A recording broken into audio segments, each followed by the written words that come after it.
you're watching this, it's so lovely to have you back. I started filming this vlog a couple of weeks ago, which was the end of January. It's now February the 5th, and I've been holding off for optimum light levels to start seed sowing, which will be this Saturday, February the 10th. I don't actually know where January has gone. It's normally a really slow one for me, but because I'm setting up something new, I haven't stopped organising and prepping. Luckily I've got the time to do it now. I gave up my last gardening job to do this, as I used to work in a beautiful National Trust garden called West Greenhouse. And if you haven't visited, you must go. It's so beautiful. It's very small. It's about 7 acres, but it is stunning. Definitely a place to visit. Anyway, as you can imagine, I neglected my own garden for a couple of years, and so as well as setting up a flower farm, I have to get on top of everything else that I haven't done in the last 2 years. My main flower field is at the bottom of my garden. You might be able to see my polytunnel right down the end there, but I'm utilising the space that I have in my walled garden here. It's for a couple of reasons really. It's closer to my house, I have access to the greenhouse, and even though the walls aren't very high, they generate warmth and they give good protection, so that's why it makes sense for me to use this space as well.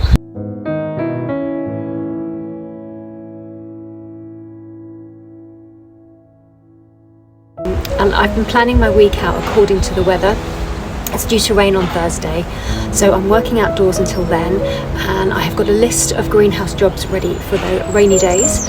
I'll pop some snippets here of what I've been up to in the last few days, and then I'm back off to work in the borders, albeit a little bit blowy today.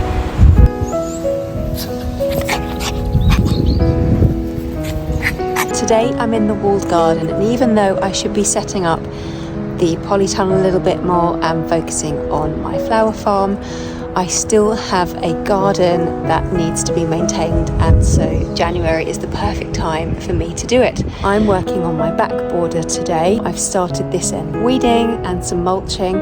I have got tons and tons and tons of hollyhocks that have self-seeded everywhere, and they've self-seeded all along the edge of the path. So today's job is to try and move some of those and try and move them to the back border. Hopefully they'll survive.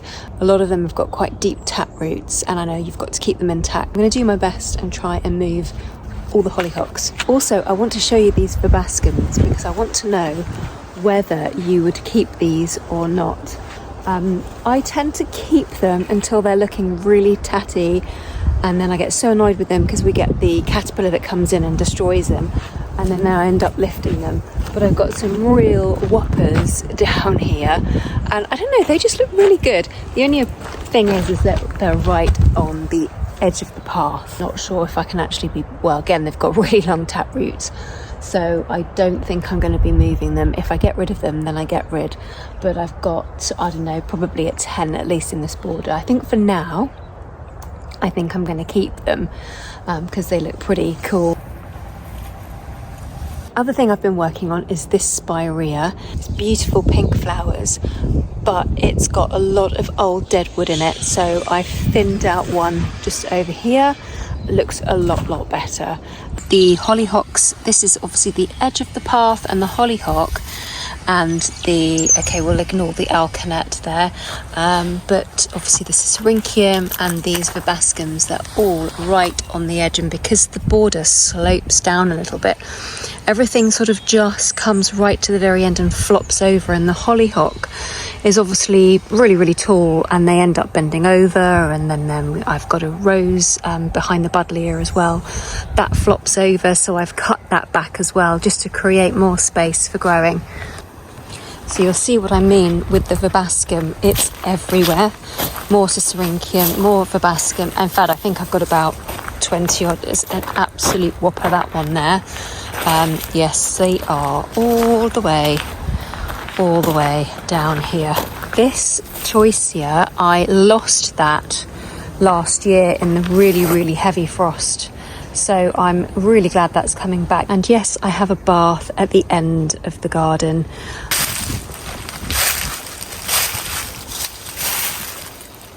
I think there are a few daffodils in here and a few tulips to come up.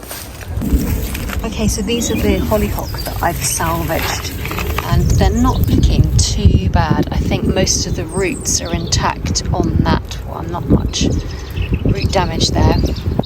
I might leave the big ones and then just plant them directly into the back of that border.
So I'm going to continue on this long border this afternoon, and then if it gets a little bit too cold, I've got some dahlias sat in the basket on the computer that I need to hurry up and finish ordering. I think they've been sat in the basket for about 3 weeks, but I keep saying to myself I might want to add some more to the order, so I just need to get on with that. I found a few clumps of nettles hiding underneath the asters, so a few of those got dug up, and then these are the hollyhocks that I've been transplanting. I managed to get my dahlia order in along with a few other seed packets that I just couldn't resist. So the next time I see you, I'll hopefully be sowing seeds on Saturday. Will you be sowing seeds on Saturday? Let me know in the comments.